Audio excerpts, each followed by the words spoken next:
melodies, hypnotic in bed. Heighten my dress, the pleasures ahead. Distant embrace, he whispers, claims my heaven is held. Angel of safe, stuck between heaven and hell. I am all yours, never alone. We belong to the end. Bonded as love is the sign of it is. I am all yours, never alone. We belong to the end. Bonded as love is the sign of it is. I am alright, yeah. Nolani, okay? She talks like this because she's from Australia. Okay, so Nolani, you guys, is the lady that you guys have all seen from the viral meme where she does the side look and does the face. So she explained that she felt like she was set up by Naomi Campbell and also the Face Australia because she doesn't believe it was her best picture and felt as if it was a lot of racist stuff going behind the scenes. Now, me and my friend had a whole conversation about this. Did the Face set her up and did Naomi Campbell set her up? I feel like they didn't. I have not listened to her story time yet, but we're going to listen to it together and react to it together. Now, the reason why I say they didn't set her up is because if you go to her page, she takes very great pictures to the point where this is a great picture as well. Why would you turn and squint like that? I just feel like they can't set you up in regards to that. Now, what I do agree with where they set her up in a bad way was the lighting. The lighting was completely horrendous. The lighting was insulting. That I can say that, they set her up. But in regards to just the picture itself, not really.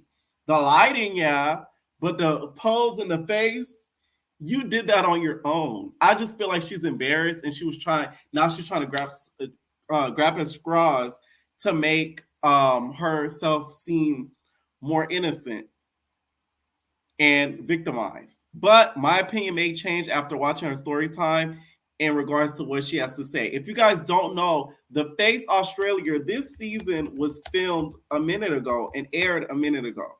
Okay? The Face Australia was in 2014, and this clip has I'm sorry.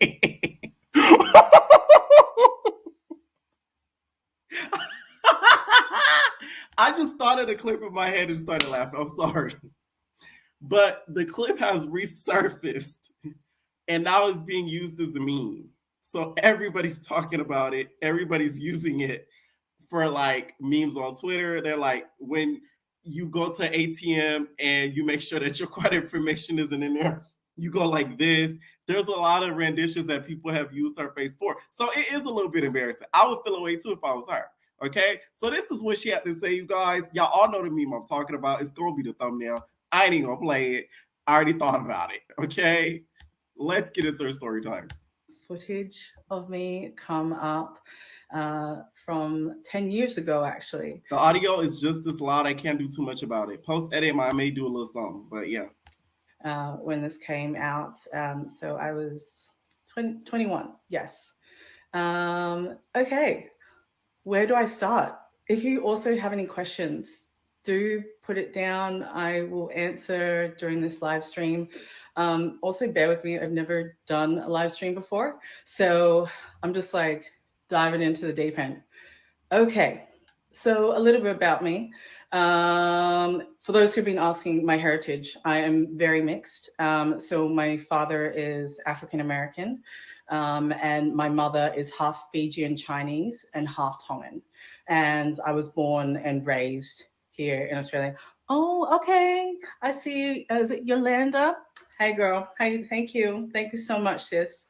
So I'm very culturally diverse, I guess. So I've always been one of those people that's never kind of fit in any cultural group, because sometimes people will be like, oh, you're Australian, you act white for a black girl, which unfortunately it's like, I don't get that. Or Polynesian, and I don't stereotypically look Polynesian. So for anyone that is culturally diverse like me in terms of heritage and feels lost and doesn't know where they fit in, I'm out here still doing my thing, and you can do it too. And just, there are people that I believe you. Okay, so for my mothering side, yes. So essentially, being raised in Australia, I will be honest, Australia is a little bit of, without sugarcoating, has a lot of systemic racist issues. particularly, for instance, Australia, it was an invasion.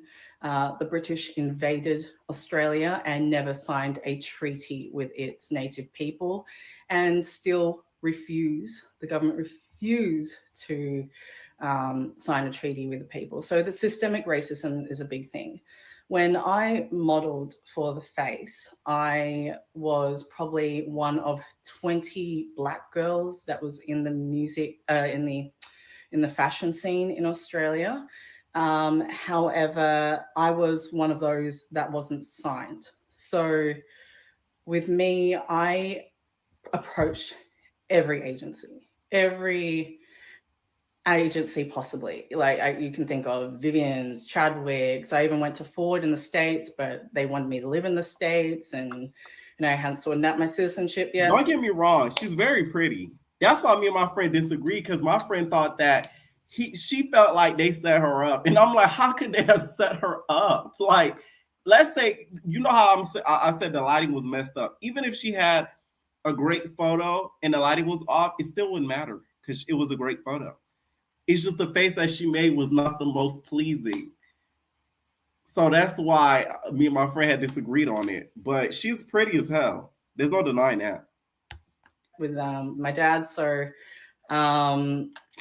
yeah, I went everywhere, June Daly Watkins, and I was rejected by every single agency. And the excuse was, we already have a girl that looks like you. Doesn't look like me, just because they were Black. So I'm talking, these modeling agencies at the time would have about 200 models on their books, and stereotypically they were blonde hair, blue eyes, and 1 or 2 tops Black girls. So I was rejected from every agency. I was flying out of pocket. When I used to work in a cafe, I'd save up and I'd fly to Sydney, and I'd fly to Melbourne trying to get signed, because no one in Brisbane wanted to sign me because they had that one token Black girl on their book of 200. So I worked through channels such as like Model Mayhem to get booked. And I actually started, I guess, building rapport locally in Brisbane. Did a bit of work in Melbourne to start doing some modeling shoots and gigs. The reason why I got into modeling is because, I'll be honest, I was insecure. When you're told that you aren't beautiful because you're Black, when me growing up in Queensland, I was always the token Black girl in my friends group. I probably had one other Black friend in Brisbane growing up, because there just weren't many of us. So it definitely was an insecurity thing, and pretty much just a big FU to the system that, I should be proud of the way I look. I am Black and proud, and I am fucking gifted. So I put myself out there. I was reaching out to photographers, designers, you name it. So I was working really hard for 4 years trying to build a reputation, to the point where designers didn't want to actually go through the agencies because I wasn't with them. And I would literally train from like an hour, 2 hours, catch a bus 3 hours to get to shoots. So I was like working hard to make it known I'm here and I should be seen. And so, yeah, essentially I started working on for Gold Coast Fashion Week. Got to do that for 2 years, who gave me a great opportunity to do that. As typical, I was always the unsigned model compared to models, and I was able to book jobs that signed models were. Still, despite that, no one wanted to sign me. And then the year prior to The Face, I entered a competition. And I think it was through Model Mayhem. Mind you, The Face aired in 2014 and it went viral in 2024. That shows you the power of social media. Actually. And the competition was to join a photo shoot to be on a cover of a magazine with Naomi Campbell. So I was like hustling. I posted my photos up. I submitted, and it was by voting. So through voting, I managed to get into the top 100. And I just became number 100. So I was very lucky to do that. Then the following year, I got cast into The Face. So, all right, here we go. That's my biggest fear, y'all. If I ever end up on a reality show and be made of as a joke, I would literally cry. Knock on wood, child. Cause what was it? Some weeks ago or whatever, like a month or two ago, I had got called for this show. They changed the whole name of the show. It went from one name to a whole nother. A network picked it up and all this stuff. And I'm like, maybe that was God trying to save me, because I was like, damn, I really wanted to be on that show. But that's like my biggest fucking fear. Like, I would cry. Brittany Johnson is my best friend in the whole damn world. I met her at Gold Coast Fashion Week a year prior, actually, and we just bonded. Like, we went into the auditions. We went to separate auditions, but same city, and we were like, yeah, we're Team Top Deck. You know, we're the best. You know, you got to vote us. Like, she's my Kate Moss. I'm her Naomi Campbell, and we're like best friends. And we met modeling, and so we both entered. And we got in. So that was pretty damn dope. During this time, I was also... Date is the way she says date. Yeah, it was good news, essentially. Especially like during that time was a bit of a hard time. I was moving to Melbourne to seek modeling opportunities from Brisbane. And so I was packing to move at the same time. And then I also lost my grandmother around that time. And so packed everything the night before we were to film The Face. So I was up to like 3 a.m. After that, woke up early to catch my flight to Sydney, where they were filming it. They were filming at Carriageworks, where they do a lot of the Australian Fashion Week shows. And Lord, I tell you, after checking in the first day, we got to meet all the models and the girls. Our phones were taken away. And I noticed that all of the girls... Naomi Campbell, bitch, you really thought you was going to be Tyra. That's what gets me. Because Naomi Campbell thought, I'm going to be like Tyra Banks. Do you see how that ended up for Tyra Banks? Every year, Tyra Banks gets canceled because of damn America's Next Top Model. So you might not have went down that path. Girls, except I think 3 of us were signed. We're completely signed. So, you know, me being unsigned, you'd think I'd be like an underdog, right? Yeah. So the next day we had to wake up, and this is the day of shooting. We woke up early. In the rooms, there was really no breakfast except like a piece of fruit, a banana, and an apple. What? Okay.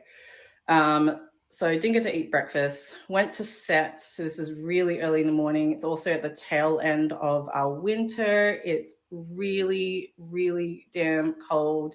And I'm from Queensland. Black people do not belong in cold damn weather. So I was freezing my ass off. And you saw my outfit that I was wearing. I wasn't allowed to have a jacket. So we were made to stand outside in the elements for hours. And I'm telling you, hours, high heels in what we were wearing.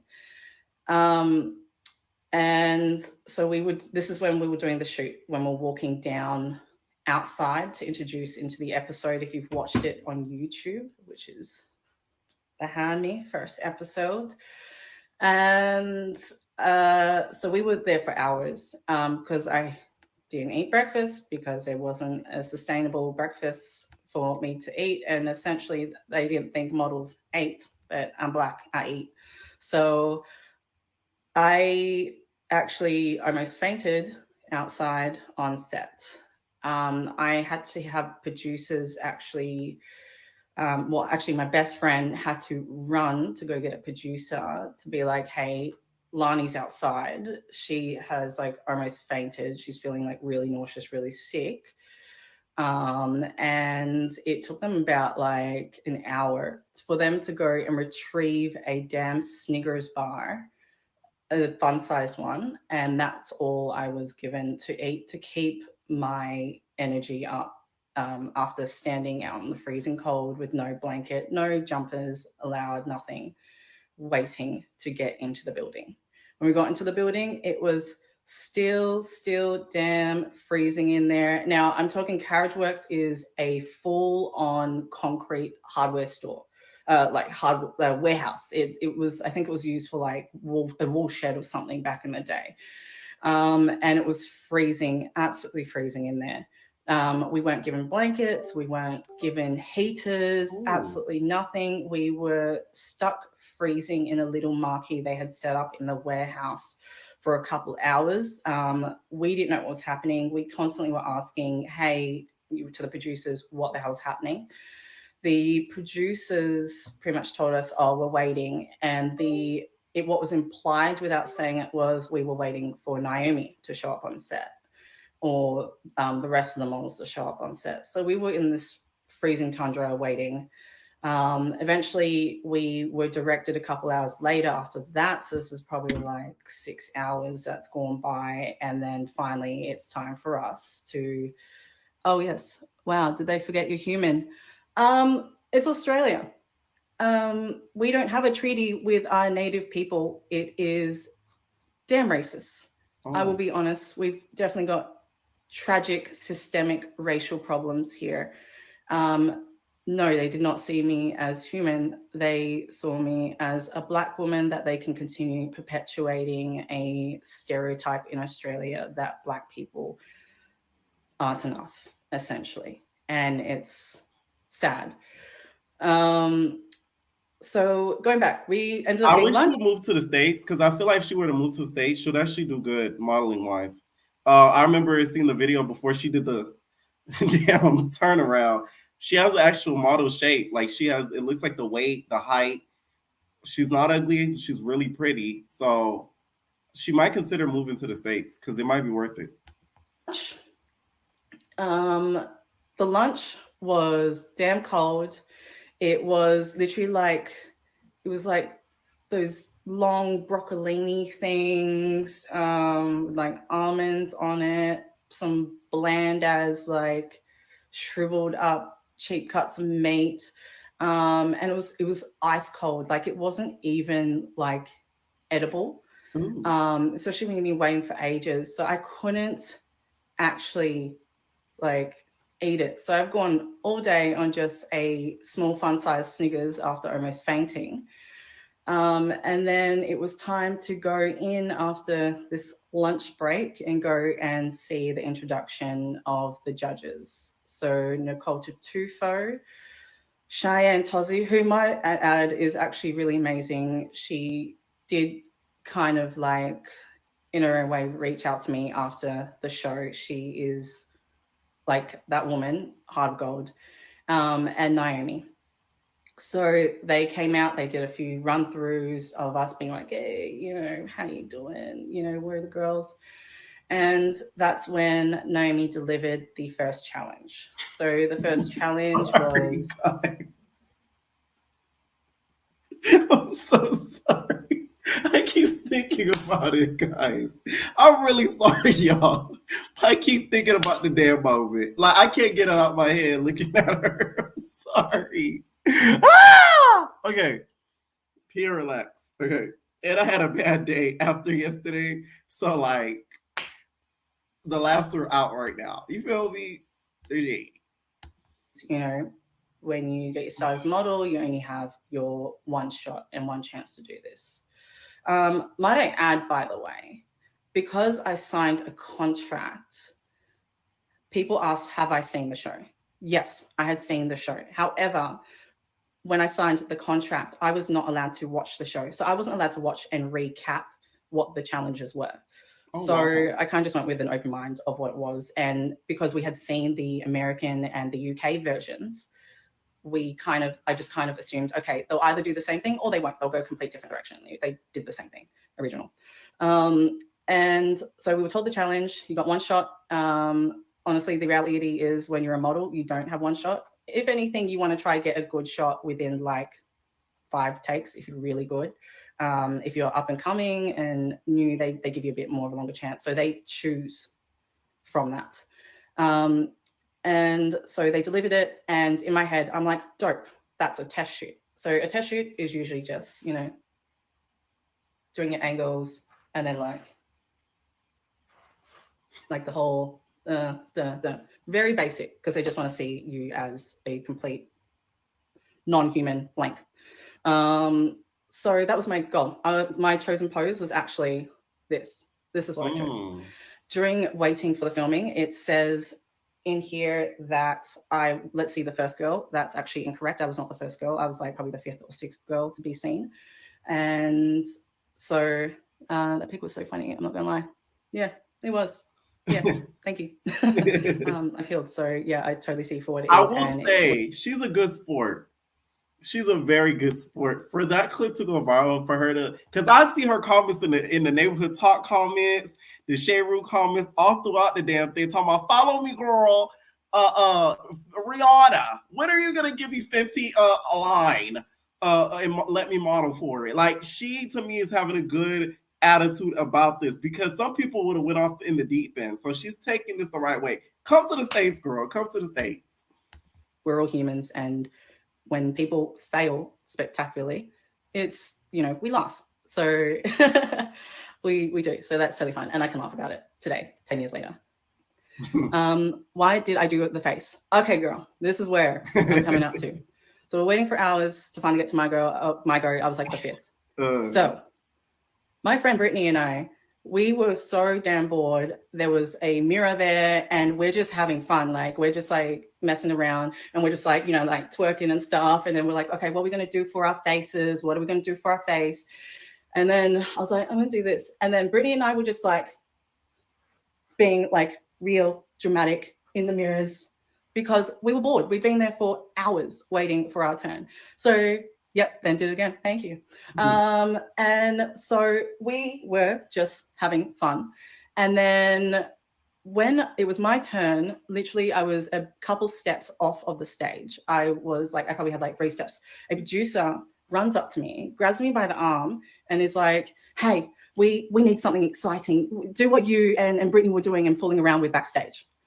So my plan that I had in my head completely goes out the window because I think that these producers, especially as a Black woman in the Australian fashion industry, which was rare at the time, and 20 of us countrywide, I thought that they would have my best interest in heart. They fucking set me up. Anyway, so came up to me because I'm an eccentric person. So that's just me in general. And I always feel that people always have the best intentions. I was naive. That's just the reality. And especially on this show, especially when you've got Black women, you hope that for us being so rare, you'd want to uplift us and show us in the best light. But no, hey, we need something exciting right now. Can, you know, do what you and Brittany were doing in the back when we were like fucking like joking around. Anyway, so I went up on stage after getting away from the producer. This is in my head. I'm just like, oh shit, like, is my face like is strong enough? I'm looking at all these girls who are signed and I'm unsigned. And I doubt it's race. It actually is a race thing. And if you understand Australia, and I'll repeat it again, Australia is a very racist country. During COVID, they plastered immigrants' buildings that were African on front pages as causes to bring COVID into Australia to have things spread like wildfire. That's how racist Australia is. And we don't have a treaty with our First Nations people. So I go up and I finally go. I'm just like, you know, tired, have no energy, living on a fun size Snickers. I do my damn walk because I self-taught that walk. I had no, I'm not the only Black girl. No, I'm not. I'm not the only Black girl. However, because I'm an eccentric personality compared to the others, that's why I reckon I was targeted. And so did my walk. And then I get there. Naomi's like, okay, you ready? Blah, blah, blah. I'm like, yes, I'm so ready. And you guys saw the episode. And I go there and I'm just like, all right, especially for myself as a musician, I am on. I'm switched on. So I also kind of suffer from BPD. So I can switch my personality when I need to as a defense mechanism in flight mode. So if someone's like, go, then I'm like, boom, dun, dun, dun, dun, you know, all that stuff. And so that's literally what I did, because like, we need that in energy and we need something exciting. So I essentially just went too hard. I would honestly say that I did not think the photo, because we didn't get to see the photo. We didn't get to see it until it was aired. So obviously couldn't critique myself. So I did it, and I'll recreate it just for this once, a little bit softer. But essentially I was meant to go like this, and I went like this. That's what I thought my face was, at least this. It wasn't. It was really harsh, overthought completely. That's the thing with the actual picture. She squinted, and it made her look like she was looking through the damn window. But I will say the producers, they're wrong for putting that into her mind and throwing her off before they get on stage. A lot of producers, when it comes to reality television, people who aren't fans of reality television for a long time don't know the tricks of the trade that they do to try to get you to do certain things and to try to manipulate you. So them saying that to her, it just threw her off. Do I feel like they targeted her because of her race? I'm not 100% on that, but I do believe her when she says there's a lot of racism in Australia, because I do know that for a fact, because some of my entertainers from Australia have DM'd me and talked about that before, like a couple years ago type stuff when certain things was going on. So she not capping at all when it comes to that. But the show too, I just feel as if she should have went with her own head and just did her own pose with the hand. But I think it's because she never been on reality television before, probably wasn't a big reality TV watcher, and she doesn't know how the manipulation goes behind the scenes. So she just went along with it. And then here come the squint face. Like anxiety, fucking stressing me, getting on me. I overthought it. And that's just the reality. And that's completely fine.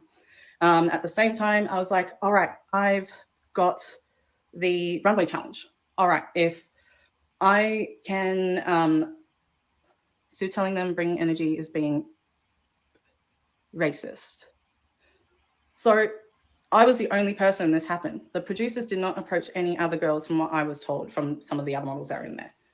They only did that to me. That immediately is, I would say, a disadvantage and manipulation. Because why don't they do that to every other girl before you go on? But they did to me. So, you know, that definitely is unfair.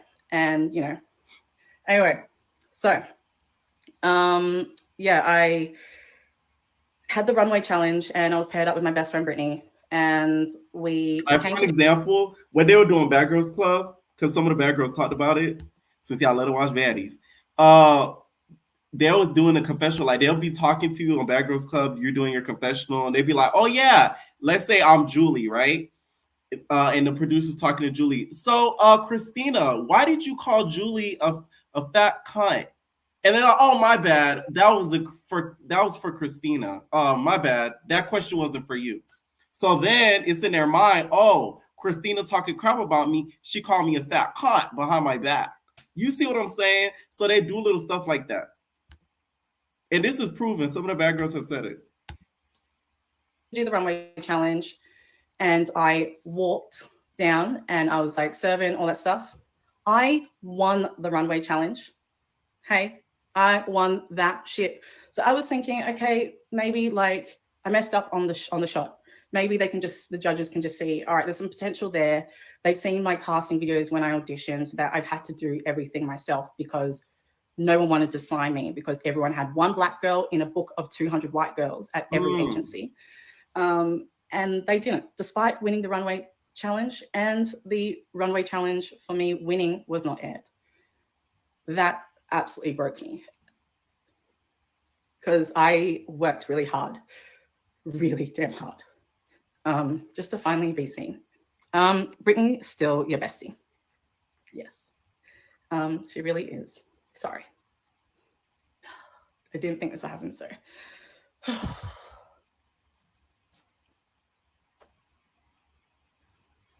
Yeah, that's sad. Sorry, I'm crying, y'all. yeah, Brittany is still my best friend, my ultimate best friend. Every time I'm up in Queensland, I go catch up with her.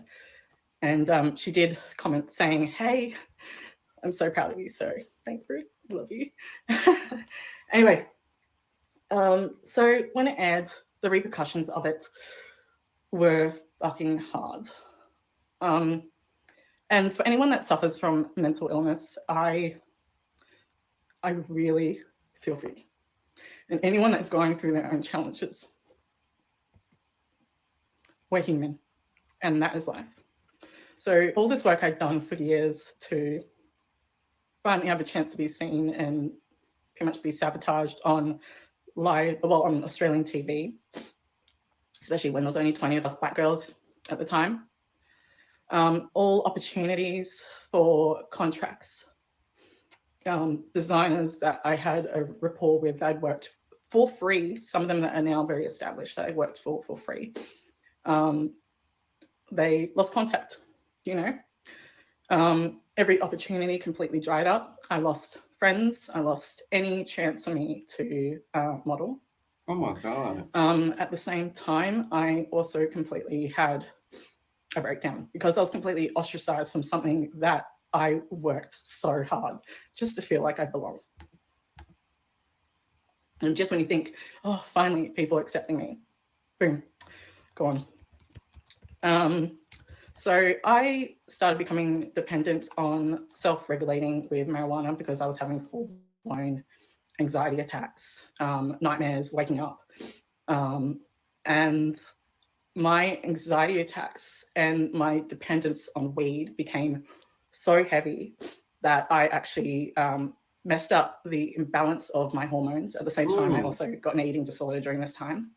And I went into psychosis. I unfortunately had to be hospitalized with ovarian cysts just to, for a couple of weeks, because that's how much I was just fucked, like mentally. I had a breakup. I was still grieving my grandmother's death, who passed a month prior to the show. I moved to Melbourne, was in a new city, no friends, nothing. And so I had to start again, essentially. And it's okay to start again for those who feel like they've had something so big that was important to them blow up. It's okay to start again. So because my mental health was so bad, I struggled to work. I will completely desensitize myself. I actually couldn't touch things. I couldn't feel things. I couldn't taste things. I'm not sure if you've ever been in a very mental dark moment where everywhere you look, people just look like trolls or like evil. You know, that saying, hell on earth, that's what it was. And I couldn't even recognize myself in the mirror because I was, drinking excessively, and smoking weed so much just to regulate my anxiety to the point I was dependent on it. And because I couldn't work, I realized I had to busk. So for those who don't know what busking is, it's essentially when you go out onto the streets and you sing. And so for those who are asking about how the manipulation. Wait. What? Bus? Is that like an Australian word for like walking like the blade? And that's very sad what she went through. The fact that all of that stuff happened to her after that show, sometimes certain shows are not even worth it.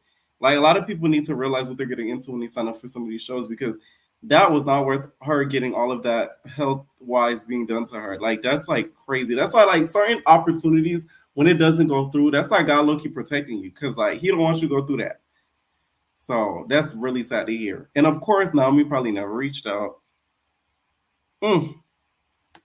Stuff. Even though I'm live, I'm going to post this up just for anyone who wants to go back and watch. For me to make ends meet, I busked. During this time, I was also homeless. So I was couch surfing with friends, and busking was the only thing keeping like some form of roof over my head before I was able to get all settled. Just because of my mental health was I was completely paralytic, you know. And so I would busk. And I would have a lot of people that would tip me. And so I eventually saved up to be able to move somewhere else. It also kind of made me realize that my natural gift, despite I need to get a vocal coach or just someone that can mentor me, was singing. So I survived on, I guess, a natural talent that I never utilized enough. So then after that, I started falling. Okay, let me correct it because I don't want y'all to think this girl's walking a blade. Busking means performing music, dance, or street theater in a public place for the purpose of receiving monetary contributions from members of the public. Okay, you learn something new every day. I never knew what busking means. But okay. Are you asking for sympathy to further your career? No, I'm not. And honestly, Whoever commenting that, y'all just seen that girl break down talking about she asking for sympathy. If y'all see this girl on these social medias, she is taking it with such a good attitude. Cause I would have been pissed. She was taking it in such a good attitude. She's laughing about it in the comments. So please, what sympathy is she asking? People act like she wanted that meme to go viral. If it was up to her, she probably would want to take that episode down from everywhere. The best of a situation that happened 10 years ago. Because it happened in Australia, I thought, the world's never going to hear about it, but thus the TikTok and the internet blesses us again. So it's come back 10 years later. And so let me tell y'all something. I'd have seen a couple of y'all tag me into that dating show. That is scripted. We knew each other beforehand. No shade. When we showed up, it was supposed to be a fake. It was supposed to be a real blind date, but we knew each other, but we didn't want to let the producers know just because you just wanted the coin and just to be done with it. So when we did the date or whatever, we just was playing around being funny with each other. So that whole thing y'all saw was a shtick. Please don't do too much on that. I kind of regret doing it, because it's cringe as fuck. I'm in a healed place where I can actually talk about it, and and hopefully, share some love to everyone who may have gone through their own version of the face, not in a mobbing sense, but just hypothetically, if you've gone to a mountain and just crashed spectacularly. So I hope this kind of encourages you. From busking, I eventually started falling into the music scene, got into the improvised jazz scene, and started making music, and then started meeting the right people at the right time. So for what I do now, I am a R&B artist. R&B is not necessarily, or black music in general is not a big thing here in Australia yet. We're still considered underground, not really mainstream. It's very, very heavy whitewashed. So essentially for me, as I'm wanting to empower Black people and BIPOC people within the music industry, I work for who's the blonde woman you're practicing your face before the judges? That is my best friend, Brittany. We went on the show together. And she's been modeling for a long time in Asia and all that stuff. And we met at a fashion week where I was the only girl unsigned and everyone else was signed. So I got to model with, people that were a big deal. So she kind of just saw, an energy with me, and we've been inseparable best mates since. So just to bring into what I do now, I work for an incredible company called One of One, www.oneofone.com.au. Essentially, we are a non-for-profit charity that empowers women and gender non-conforming people within the music industry. Personally, I am using that platform to highlight systemic racial issues that happen with BIPOC women in the music industry. So if you go onto that website, you will see many interviews that I've done interviewing people in and behind the scenes in the industry. I also do a bit of work with Black Music Alliance Australia. We are about empowering the Black music scene here in Australia. So that is simply what I do now, besides doing my own music.